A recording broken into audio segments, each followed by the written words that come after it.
Black Eyed Peas, Where is the Love? Good morning from BBC Radio Oxford. It's Tim and Phil Lilly for this week. Hopefully Lily back with you next weekend on Breakfast. Just a reminder, after 8, it's our regular Sunday service, and the famous worship singer Tim Hughes is in charge this week. That's between 8 and 8:30 this morning.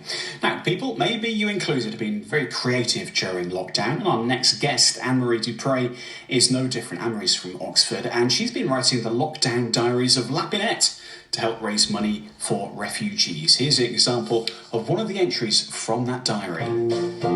After months of lockdown, Lapinette went to the seaside for a few days to make the most of the glorious weather. It was wonderful to have a change of scenery and breathe some maritime fresh air, and to play and relax on the beach. A great opportunity to show off her new swimming costume too. Beaches, I remember though, don't you? Well, I mentioned then that Anne-Marie Dupre, the author, is with us on the show. Good morning, Anne-Marie. Lovely to have you on the show today. Good morning, Tim. Hello. How are you? I'm fine, thank you. Not Good. A sunny day today. No, not a day for the beach today. It would have been yesterday, probably. Let's start by talking about Lapinette, then, this character who's been writing these lockdown diaries. Who is Lapinette? So, Lapinette is Happy Bunny's cousin. Happy Bunny was a crochet rabbit I made for my niece a few years ago. Yeah. And then sent it to her in Paris. So then I started making clothes for her, and I needed another bunny, so I made Lapinette.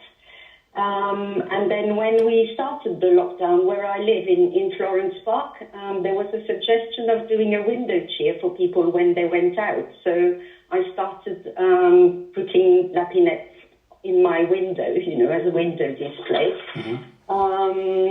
And when we started clapping for nurses and NHS workers, carers, then I made her a little nurse outfit and a mask. And then suddenly I thought, I'll just write little stories. And people really responded well, friends. So they urged me to continue, basically. So at the beginning, I was doing it on a daily basis. And you ended up with a full set of lockdown diaries. What sort of adventures has Lapinette been up to? Oh, she's been on lots of adventures. She missed her ballet classes, so she did ballet in the garden.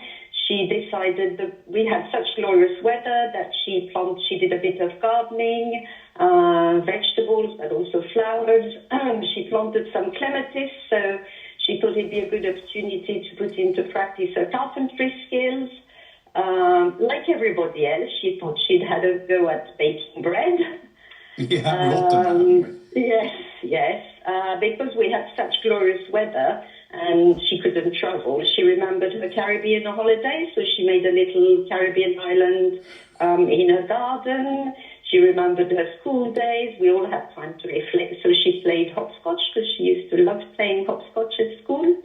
Lots of different activities. And Anne-Marie, what's this done for you? Because we were talking earlier on the show about how people have channeled creativity or gardening, or as you mentioned, baking, to help get them through the worrying times, the utter madness that has been locked down at times as well. How's it helped you doing this? Yes, definitely. Well, it helped me because it focused my attention, which was good. And I love crochet. I've been quite a keen crocheter for quite a few years now. And also, it was just the response I got was just so lovely. People said, they were looking forward to it every morning. It cheered them up. Please continue. And so I just felt it was nice to kind of help people through that as well. And then gradually, gradually the little scenes and story became more complicated, sophisticated, so I put a lot of time and energy into it. And then I thought, well, on top of cheering up friends, I'd like to do something, to contribute something during this, crisis. And you're raising money for a worthwhile cause. Tell us about that. Sorry? You're raising money for, you mentioned wanting to do things to help your friends, but also to raise money as well, aren't you? So what charity are you raising money for? Exactly, yes. So I thought, there's been so many, fundraising efforts, but mainly local. So partly because of my background, but I thought actually one of the most vulnerable group of people in the world are refugees. And they're often forgotten.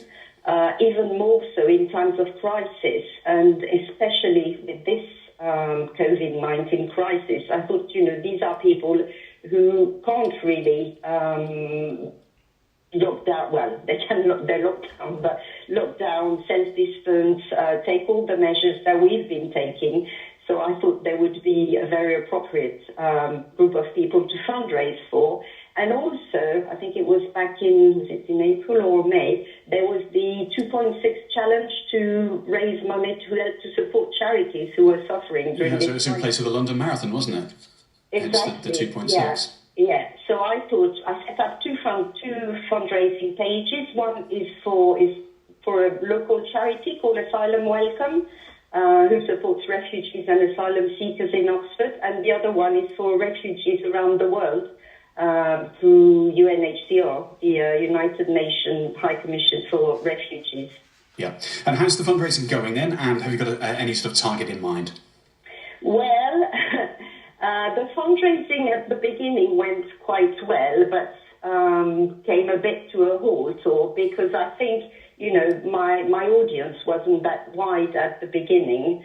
And so I set up an Instagram account, which was quite a challenge for me because I wasn't that tech savvy. But anyway, a friend of mine helped me online, and we did it. And I thought I would try and get more exposure. And I also wrote to BBC Radio Oxford and the Oxford Mail, hoping that, we could raise the profile a bit. So the fundraising, if I am honest, hasn't been quite as good as I was hoping, but I keep going. I just think, well, whatever funds you can raise, better than nothing. Every little helps. Look, I'm Instagram fired up then. This is probably the best way to find out more, isn't it? So how do we find you on Instagram, or any other way for that matter? Okay, so to find me on Instagram, you just type Lockdown Lapinette, or even just Lapinette, and all the posts will come up. I found it. Some great pictures there. Or I've made all my Facebook posts of Lapinette, of the Lockdown Diaries, public. I mean, my account's private, obviously, but all the Lapinette posts are public. So if you look up Anne-Marie Dupre on Facebook, even for people who are not on Facebook, they can view the post on Facebook as well. Okay, we'll have a look there. It's really lovely to talk to you, and you can carry on with these diaries. Any more adventures to come?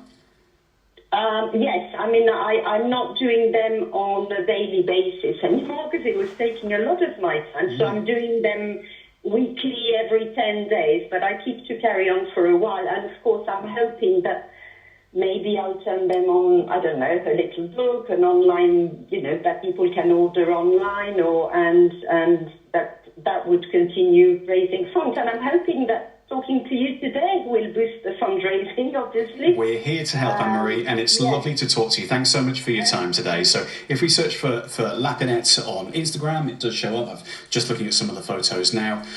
Or if you look for Anne-Marie on Facebook, so Anne-Marie Dupre, Dupre. She's on Facebook. You'll find all the details there. And some of the pictures, if you're on Twitter, coming soon to BBC Radio Oxford on Twitter. So if you just search for BBC Oxford, you'll see some of them there.